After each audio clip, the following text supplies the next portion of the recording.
Haldia station पड़ता है। और आप लोग अगर ट्रेन से आते हैं तो यहाँ आइए और दिखाइए और मनीष कश्यप का आवाज बनिए, क्योंकि मनीष नैयर जी अभी सामने हैं। आइए आइए बैठिए तो आप बोलिए। अरे ये जो मजदूर भैया हैं, इनके साथ जो भी थे 11 आदमी थे, आज जो इनके साथ इस तरह की घटना घटी है, ये सारे तो वापस आ गए, इन लोगों को भगा दिया गया, ये लोग वापस आ गए। तो आज जो इनके जो परिवार में इनके जो बाल बच्चे हैं, जो इनका परिवार का सदस्य है, उनको कौन खिलाएगा? सरकार खिलाएगा?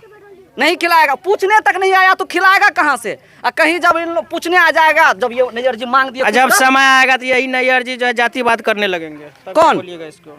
तो क्या करना पड़ेगा? ये जातिवाद कौन करवाता है? नैयर जी नहीं करते हैं, इनके द्वारा करवाया जाता है। जब वो वोटिंग का समय आता है, जब इलेक्शन का समय आता है, जब चुनाव का समय आता है, अरे भैया आप तो सिख हैं, आप तो ईसाई हैं, आप तो हिंदू हैं, आप तो मुस्लिम हैं। अरे भैया हम लोग का खून एक ही कलर का है, लाल है, ठीक ना? हम लोग कोई सिख ईसाई हिंदू मुस्लिम नहीं है।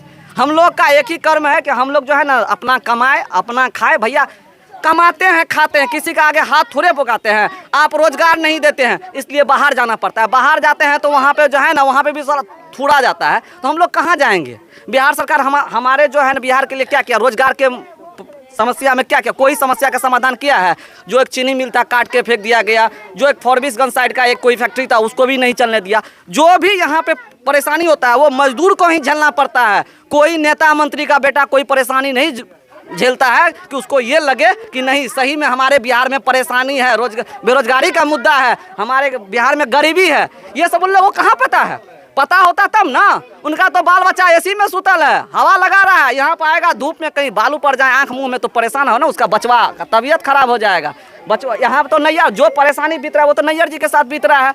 आज भूखा है तो इनका बाल बच्चा भूखा है, आज इनका परिवार जो है ना भूखा है। उन नेता मंत्री का बाल बच्चा थोड़े भूखा है? आज जो है ना यही गरीबी के लिए आवाज उठाया आज मनीष कश्यप, आज उन पे केस कर दिया। वही चीज पूछना चाहते थे, उस पे केस हो गया। और केस क्यों? क्योंकि इन लोगों के गरीबी को, इन लोगों की समस्या को, इन लोगों को परेशानी को दिखाया कि देखिए क्या परेशानी। आप लोग जो अफवाह फैला रहे हैं कि हमारे बिहारी के साथ बाहर में कुछ नहीं होता है, तो वही परेशानी को यहाँ पे मनीष कश्यप दिखाया। तो वो परेशानी को लेकर सरकार को तकलीफ होगी। भैया हमको कैसे कह दोगे? हम तो राजा हैं, राजा का बेटा राजा है, तो भैया हमको कैसे कह दोगे? कैसे उंगली उठा दीजिएगा आप सरकार को? सरकार से बड़ा है आप? मनीष कश्यप सरकार से बड़ा है? नहीं ना है।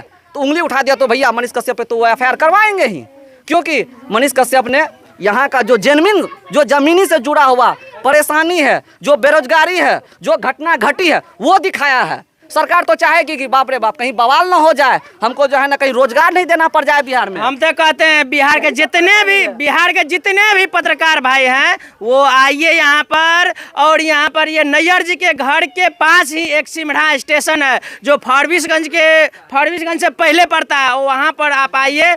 क्या हल्दिया स्टेशन पड़ता है। और आप लोग अगर ट्रेन से आते हैं तो यहाँ आइए और दिखाइए और मनीष कश्यप का आवाज बनिए, क्योंकि मनीष कश्यप ये नहीं बोले हैं कि तमिलनाडु में मजदूर को मारा जाता है, तमिलनाडु में ये नहीं बोले हैं कि तमिलनाडु वाला मजदूर को मारते हैं। वो सिर्फ भीड़ दिखाए हैं तो उस पर केस हो जा रहा है। और आज जो वहाँ पर ये मजदूर को जो मारे हैं उनके जुबानी से हम सुना रहे हैं। क्या हम पर क्या होगा ये तो हमको पता नहीं है। क्या सच्चाई है? सच्चाई है। क्या दिखा सकते हैं आप? दिखा सकते हैं, अभी भी दिखाए। दिखाइए।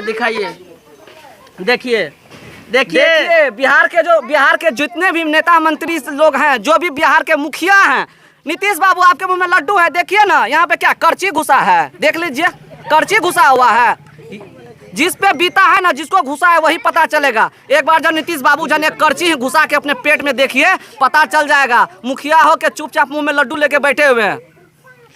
तो अब देखिए और क्या कहा जाए, सरकार गरीबी थोड़े देखे हैं, वो गरीबी को सुने हैं। गरीबी के तो ये लोग देखे हैं, गरीबी को तो पप्पू यादव देखे हैं। किसी गरीब के घर में खा करके आप दिखाइए ना, सोशल मीडिया पर फोटो को डालिए ना, पोस्ट कीजिए ना, समझेंगे कि आप गरीबी को देखे हैं। आप गरीब नहीं हैं, और गरीब नहीं है तो गरीब का आवाज कैसे आप बनिएगा? अरे जब गरीबी का आइए नैयर बाबू के घर में बैठ के 2 दिन खाइए ना, ये तो बेचारे खाने के लिए नहीं है जो। लेकिन हाँ, इनका दिल इतना बड़ा है, इनके पास जो रूखा सूखा है, बेचारे कमाते नहीं। अभी तो अपना काम धंधा छोड़ दिए, घर में आके बैठ गए हैं। इनके पास खिलाने का नहीं है, लेकिन जो इनके साथ सामर्थ होगा उतना ही खिलाएंगे। नीतीश बाबू, आप जो है ना, अगर है सामर्थ तो आप 2 दिन आके बैठ के यहाँ पे नैयर बाबू को खिलाइए। आपको किस तरह से आपका मान सम्मान होता है वो देखिए। आप इनके साथ क्या मान सम्मान किए हैं वो भी आप देख लीजिएगा। क्या अगर आपके अंदर इंसानियत होगी ना तो जरूर 1 मिनट के लिए जो है ना, रात में जब जाते होंगे ना सोने के लिए, तो एक बार जरूर सोचिएगा कि आखिर हम क्या कर रहे हैं।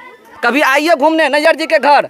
हम तो बिहार सरकार से यही दरखास्त करेंगे कि बार आइए घूमने के लिए, इनके घर में एक रात में 1 घंटा बिता के देखिए कि ये क्या कर रहे हैं। आपके लिए ये क्या करते हैं और आप लोग इनके लिए क्या किए हैं। और जिस तरह से आप तमिलनाडु अपना टीम को भेजे थे ना, उसी तरह से आप यहाँ का जो भी स्थानीय प्रशासन है उसको भेज दीजिए, उसको भेजिए ना, उसको भेजिए ना, जांच करवाइए ना, जांच करवाइए ना। जांच करवाने में इतना टाइम लगता है। दारू वाले को 1 घंटा में पकड़ते हैं, 5 मिनट में पकड़ते हैं। जो इंसान का जो है ना इस तरह से घटना करके चला गया, उसको पकड़ने में आपको क्या लगता है 6 महीना लगता है?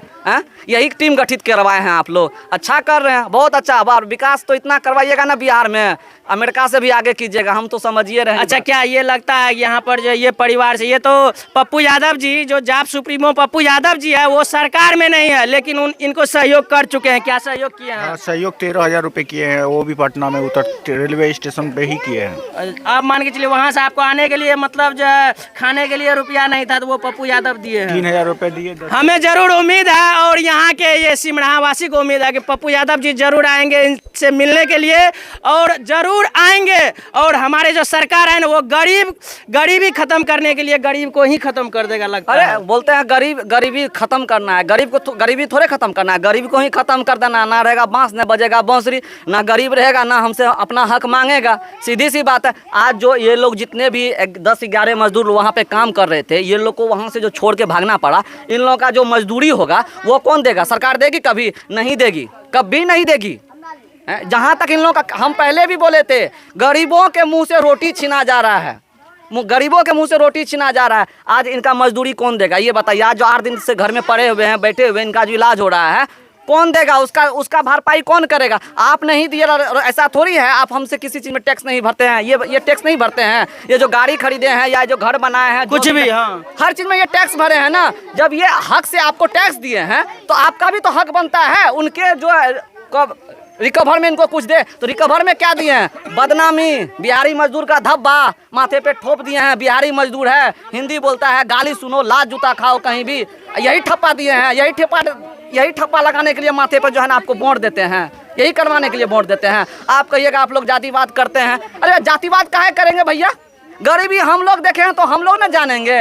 आप लोग तो बस डायरेक्ट FIR कर दो। काहे तो प्रशासन तो आपके जेब में, आप मुखिया, आप कुछ भी करवा सकते हैं, करवा दीजिए FIR। ऐसे भी जेल में दारूबंदी वाला सब भरल है, इधर से भी जाएंगे। कम से कम कमाना तो नहीं पड़ेगा इस धूप में। जेल में बैठ के खाएंगे बढ़िया से, कोई दिक्कत नहीं है, कमाना नहीं पड़ेगा। आज इतना बेरोजगारी का समस्या है, सब सरकार की देन है, सब सरकार की देन। अच्छा, अब हमारे जो भी मीडिया भाई है उनको क्या बोलिएगा? उसको अच्छा से रास्ता बता दिया जाए, जो कि वो अगर कहीं से बिहार के कोई भी कोना से वो चलेंगे तो वो फारबिसगंज से पहले स्टेशन बोलिएगा, वो फारबिसगंज से पहले वो हल्दिया स्टेशन या सिमड़ा स्टेशन उतर सकते हैं। और सिमड़ा स्टेशन के नज़दीक ही इनका जो नैयर जी का घर पड़ता है। और जिनके आँख पर चश्मा लगा हुआ है, वो भी काला चश्मा, उसको उतार करके देखिएगा तो आपको ये हकीकत मालूम चलेगा कि ये नैयर जी के साथ किस तरह का घटना हुआ है। और इसको जो हम लोग साबित करने के लिए यहाँ तक आए थे। अब जितने भी मीडिया बंधु हैं भैया, सबसे हाथ जोड़ के निवेदन है, जितना जल्द हो सके इस खबर को आगे दिखाया जाए, ताकि जो है ना, नहीं तो सरकार को परेशानी हो जाएगा। बोलेगा अरे बाबा ये क्या हो रहा है, फिर इनको अंडरग्राउंड करवा देंगे, सरकार ही करवा देंगे अंडरग्राउंड, कि भैया तुम मत आओ मीडिया वाला के सामने, परेशानी हमको झेलना पड़ रहा है। लेकिन जितने भी मीडिया बंधु है, सबसे दरखास्त है भैया, आके जितना हो सके उतना इस न्यूज को आगे बढ़ाइए, ताकि सरकार के आप पे बंधी आंखों पे पट्टी वो खुल सके। और हमारे वेद भाई जो है वो तमिलनाडु घूम रहे हैं और हर जगह जा रहे हैं। एक बार आइए, इस गरीब मजदूर को भी दिखा दीजिए। और ये भी तमिलनाडु से आए हैं। आप बहुत अच्छा काम कर रहे हैं। और आप लोग जितने भी देखने वाले भाई हैं, इस वीडियो को ज़्यादा से ज़्यादा शेयर कीजिए और उस सरकार तक पहुंचा दीजिए जिसको कि ये सच्चाई नहीं लग रहा है, तो वो जरूर आकर के नैयर जी से मिलेंगे। आप लोग देख रहे थे एरिया न्यूज। जय हिंद।